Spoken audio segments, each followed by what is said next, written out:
студиото со вас, Маријан Ников. Добро утро, вести во 9.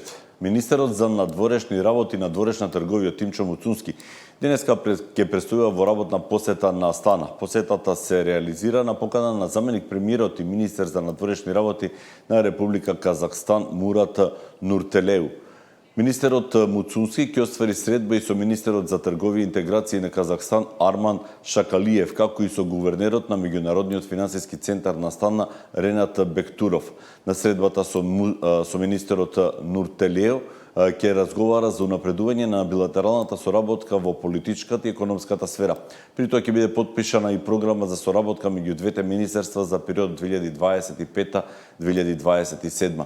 Во економскиот сегмент фокус ќе биде ставен и на можностите за продлабочување на економската соработка, зголемување на трговската размена, условите за инвестирање во Македонија и потенцијалите за соработка во областа на туризмот.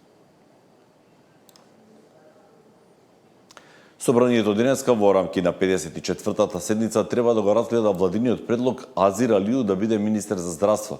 На седницата според дневниот ред е и предлогот за именување на Албрим Хоџа за заменик министер за земјоделие, шумарство и водостопанство.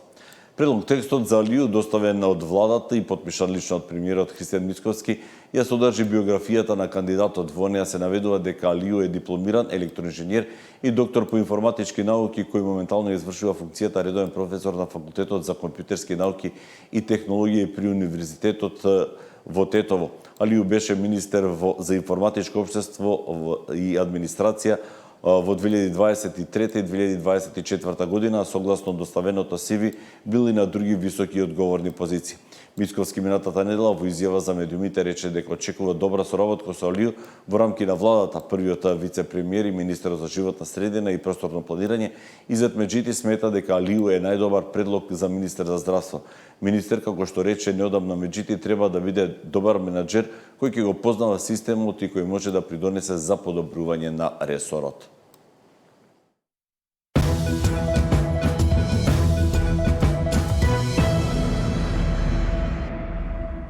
Владата на ВМРО ДПМН за една година ги врати позициите на меѓународен план синоќа. Лидерот на ВМРО ДПМН Христијан Мицковски. Тој вели дека ја има поддршката и во Берлин, и во Брисел, и во Вашингтон.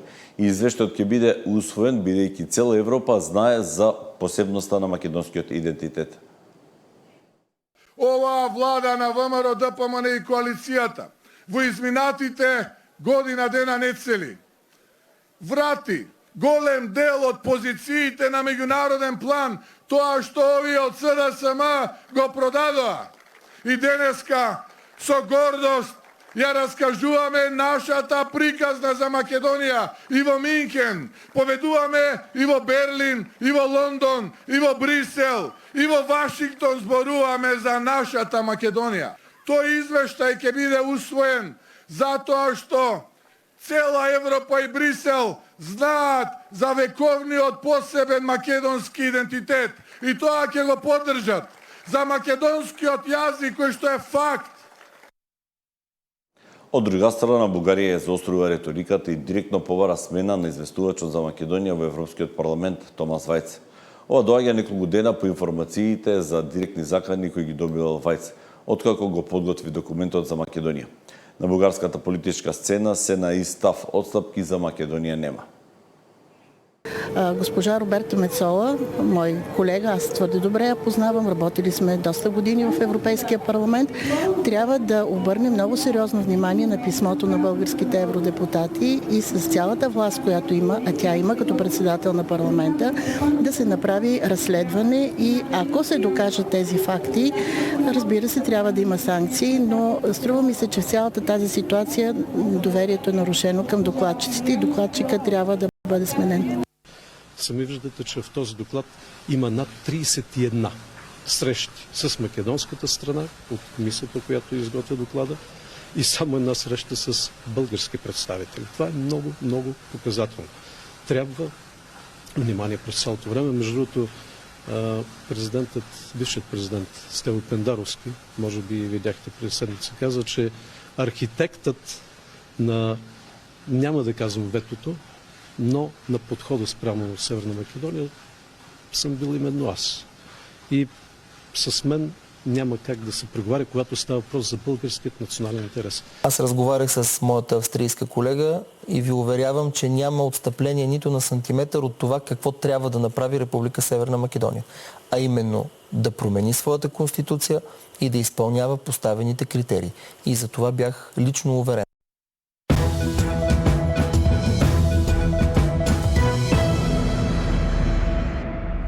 Одмаралиштето Пониква од МВР ќе биде ставено на располагање на Министерството за здравство за продолжена медицинска нега и рехабилитација на повредените од кочани.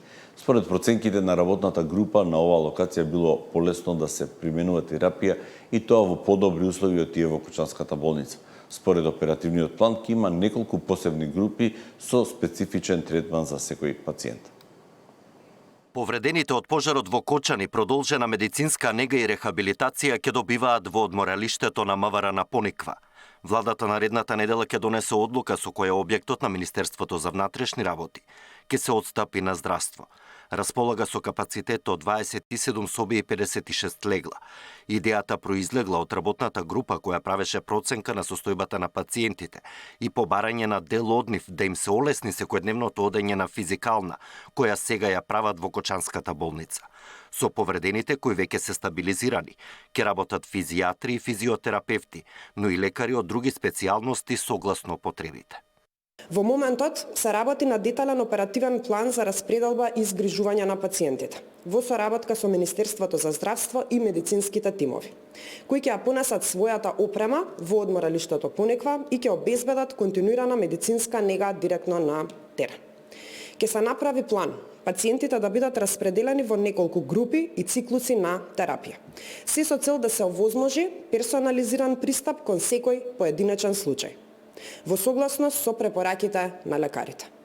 Покрај медицинската грижа, оваа мерка има и важен психолошки и социјален аспект.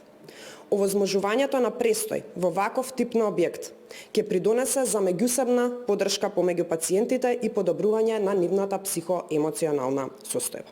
Од опозицијската СДСМ вела дека ова што го прави владата е лицемерно. Наместо да се соочат со нив и директно да слушнат што им е потребно токму на семејствата на оние деца кои што го изгубија својот живот во дискотеката Пулс, тие зад затворени врати, кукавички и лицемерно си кажуваат што им е потребно токму на роднините. Ова, како што кажав, е навистина едно лицемерие од невидени размери што го презентира владата. Вчера од владата најавија дека од утре ќе биде ставена во функција посебна телефонска линија за потребите и барањата на повредените во големата трагедија во Кочани и нивните семејства. Александар Динев, Сител телевизија.